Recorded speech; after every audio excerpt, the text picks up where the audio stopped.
Hello, my lovelies. It's Miss Schultz, and I'm back with our read aloud, A Handful of Stars. Skittles is here for the read aloud as well because he misses being out of his tank with all of you. So we're going to get back into it. We're going to read chapter 2. Chapter 1, the two girls met, right? Because the dog Lucky, who was blind, ran into the Blueberry Barrens, and luckily, Salma was there to catch him, even though he did technically eat her entire sandwich. So let's dive into it. Chapter 2. I've raised you better than that, my grandmother said that night when I told her how Lucky ate a girl's sandwich and chips. Lily, you're going to bring that child something else to eat in case that was all she had. But it happened at lunchtime, I said. She'll think it's weird if I show up with food now. And how am I going to find her? I don't even know her name. Pop will take you over to their camp. Remember from the videos we saw that they live in like little huts? My grandfather opened his mouth like he was going to protest, then he shut it. Pop likes to say that when Grandma gets an idea in her head, she's like a hurricane and everybody else better dive for cover. Mrs. Lamont brought in some frozen torts from the store this morning, Grandma said. I still have a couple to sell. You'll bring that child's family one of those. Wow. Okay. You want me to bring pork pie to the camp? But I don't even know if she likes it, I said. Maybe she's a vegetarian. Grandma tipped her head down to look at me over her eyeglasses like this. Right? I'll get you a sturdy bag. Those pies are heavy.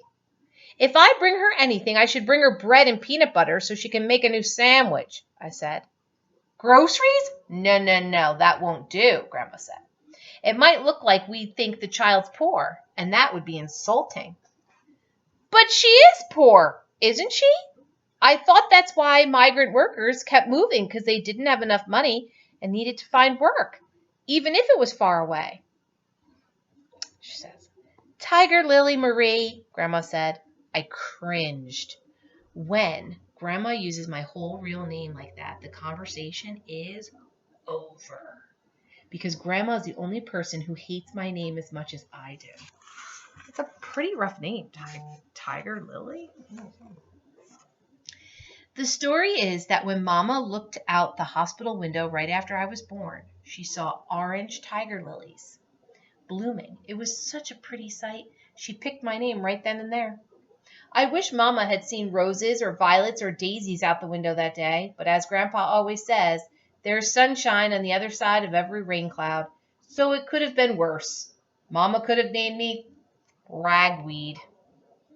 Lucky jumped up when he heard us walking toward the door. Go lie down, Grandma said. You've caused enough trouble for today. Lucky flopped on his dog bed under the window. If Grandpa or I scolded him, Lucky would have whimpered and wrinkled his brow into the saddest little dog face ever, trying to change our minds, but those tricks didn't work with Grandma. A long time ago, he was my Mama's dog. Grandpa says Maine was never enough for her, and after high school, Mama went off to Boston and then Florida and then New York. But I guess those places weren't enough either, because she came back bringing Lucky and me with her. I wish I knew what Grandma said when Mama came home with a puppy and a 2-year-old kid. Even though I was there, I don't remember the day or anything about being 2.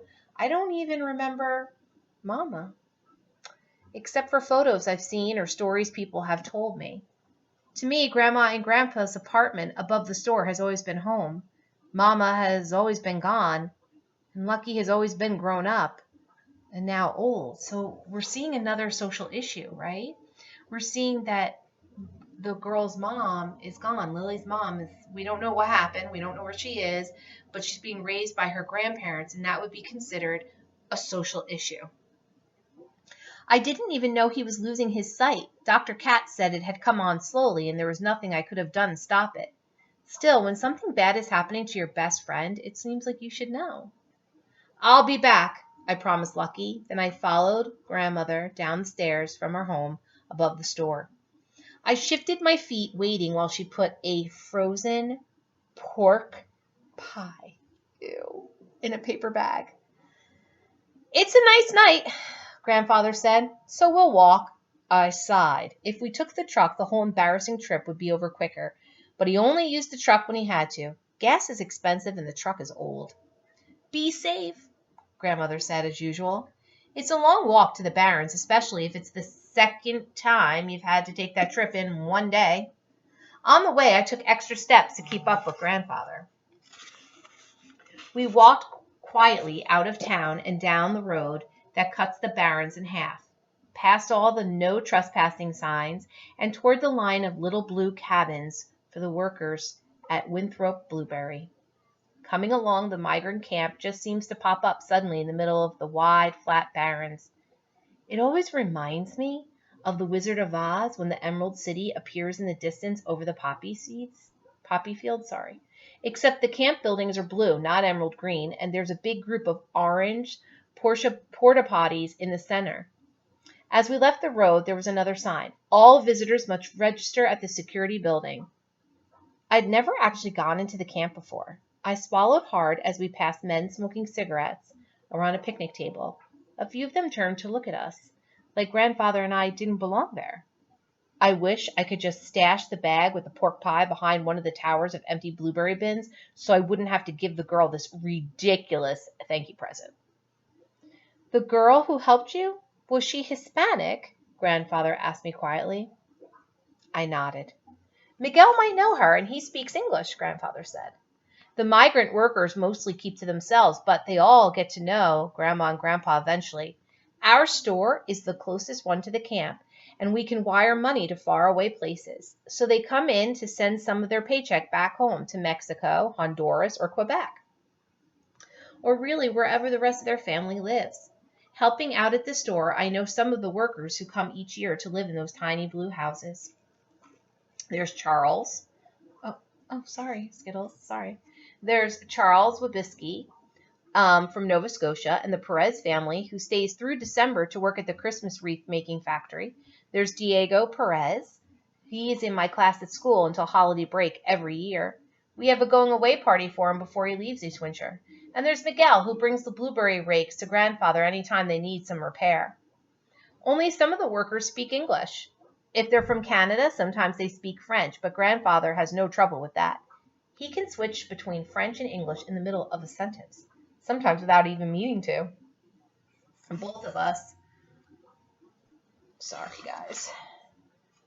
know only a handful of Spanish, though, and gracias was the only word I thought would be helpful right now. Miguel, Grandfather asked the man at the picnic table. A man in a black t-shirt pointed to the office, a bigger building than the cabins, but painted the same blue with white trim. Sure enough, we saw Miguel as soon as we stepped inside. He was standing beside a desk helping another man fill out some paperwork. Excuse me, Miguel, Grandfather said. Miguel and the man looked up. Armand, he said, what can I do for you? I hoped Grandfather would explain, but he pushed the back of my arm. Lily here needs a little help. I took a deep breath. My dog got loose today and ran all the way here. A girl who was raking helped me catch him, and my dog ate her peanut butter sandwich.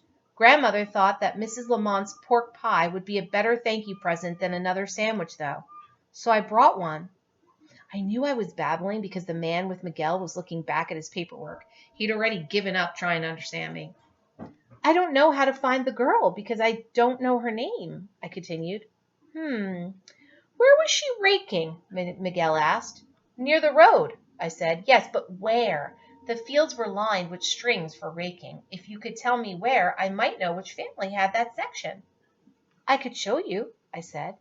Miguel and Grandfather and the man with the paperwork trailed behind me until I was pretty sure I had the right area.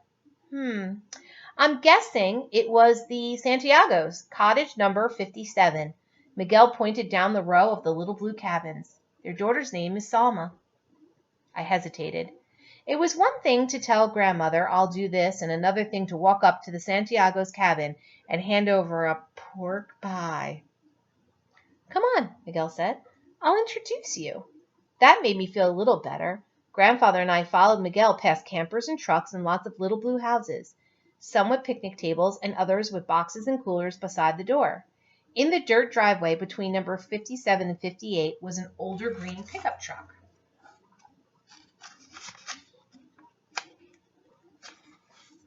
With Florida license plates and some trash cans with the lids tied down to keep the raccoons, bears, and seagulls from helping themselves. My heartbeat was hard as Miguel knocked on the door. A man with a dark mustache answered, squinting a little, looking worried when he saw us. Miguel spoke to the man in Spanish, and the name said Salma.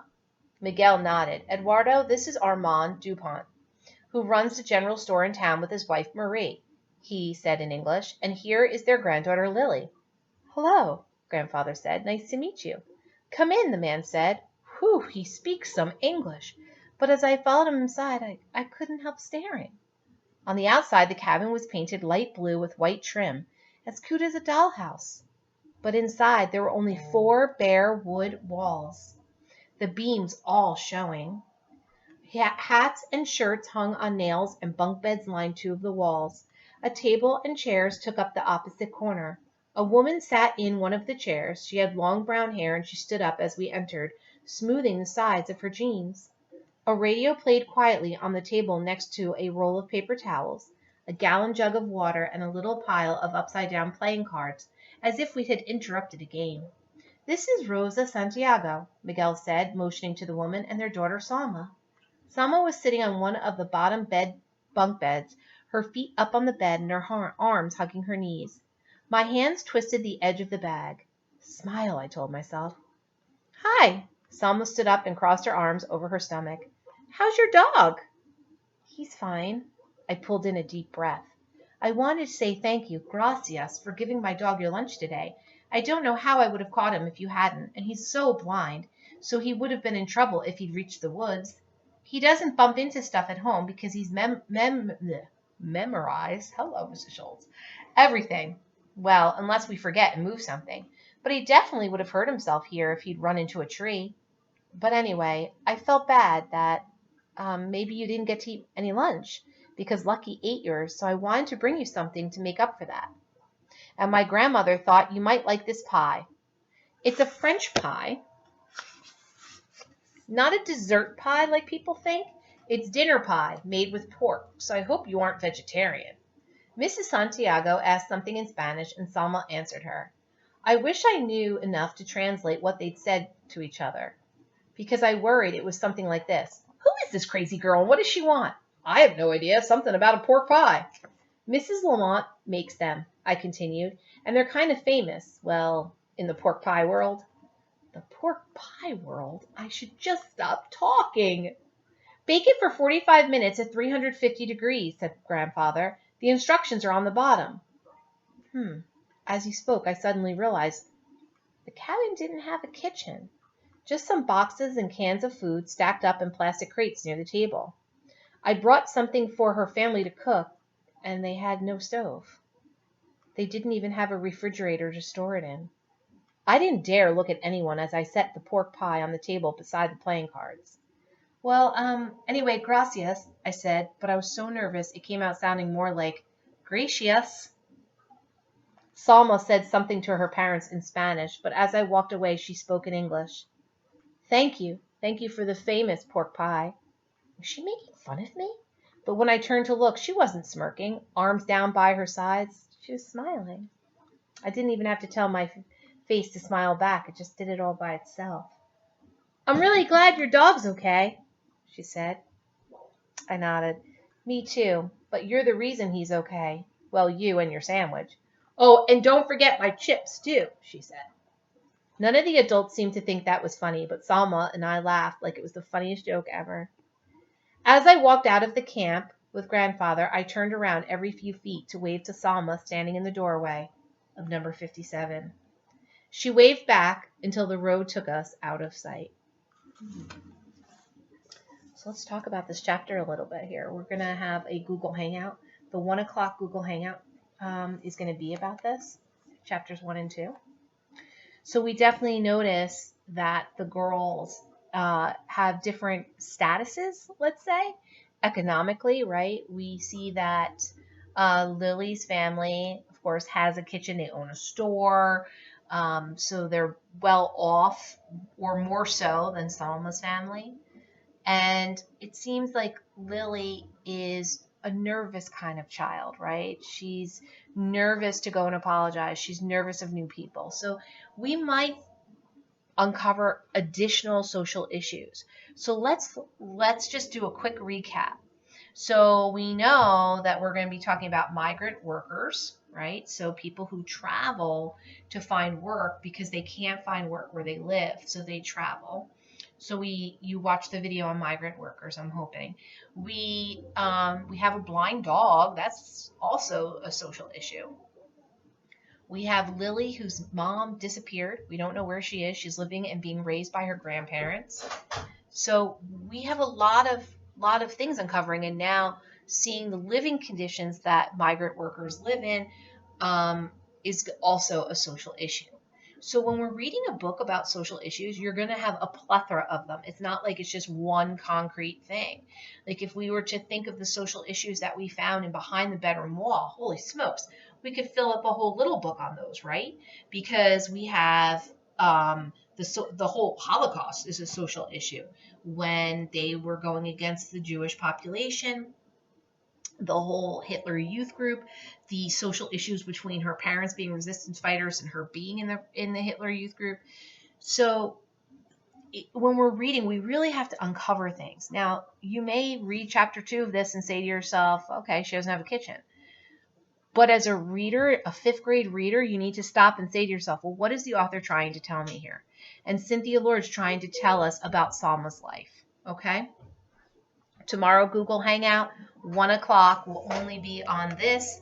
The Google Hangout at 9 will be focusing on science. Okay? Love you all. I hope you're enjoying our new book. Don't worry, it's going to pick up some speed pretty soon.